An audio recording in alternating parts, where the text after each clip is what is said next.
मित्रांनो, हा एकदम साधारण आणि गरीब घरचा मुलगा आहे आणि त्याचं वर्ल्ड रेकॉर्ड ऑफ बुक्समध्ये त्याचं नाव ॲड झालेलं आहे. एकदम साधारण परिस्थिती आहे आणि 6वीचा विद्यार्थी आहे.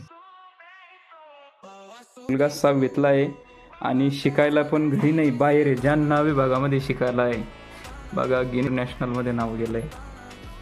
असंच आपल्या मुलांना पण संस्कार द्या आणि अभ्यास करायला सांगा. खूप अभ्यासू आणि गरीब घरचा मुलगा आहे, बट कशाबद्दल नाव गेलं बळा त्याच्यामध्ये? त्या स्क्वेअर म्हणून दाखवले आणि मी चांगला अभ्यास बी करीत होतो. त्या सरला सांगितलं. अच्छा, मी चांगला अभ्यास करतो. रेकॉर्ड घेतलं. अच्छा. आणि कशाबद्दल भेटलं ते? शाळेमध्ये कशाविषयी भेटलं?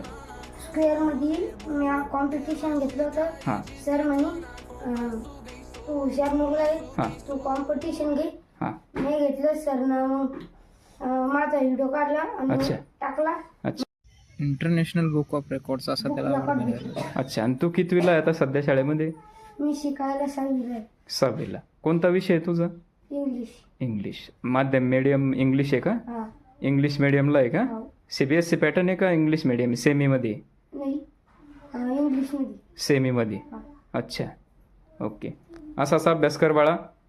तुझं नाव आता यूट्यूबमध्ये पण मी टाकून देणार तुझा व्हिडिओ. ओके. आणि तुमचा समाज काय आहे? अच्छा, खूप गरीब घरची परिस्थिती आहे आणि तरीसुद्धा मुलाचं नाव, ही मोठी बहीण आहे, ही त्यांच्या आई आहे. आणि बघा, एकदम साधारण घर आहे, साधारण खेड्या भाग आहे, ग्रामीणमध्ये. ते त्याचं नाव गेलेलं आहे. त्याचं नाव पवन आहे.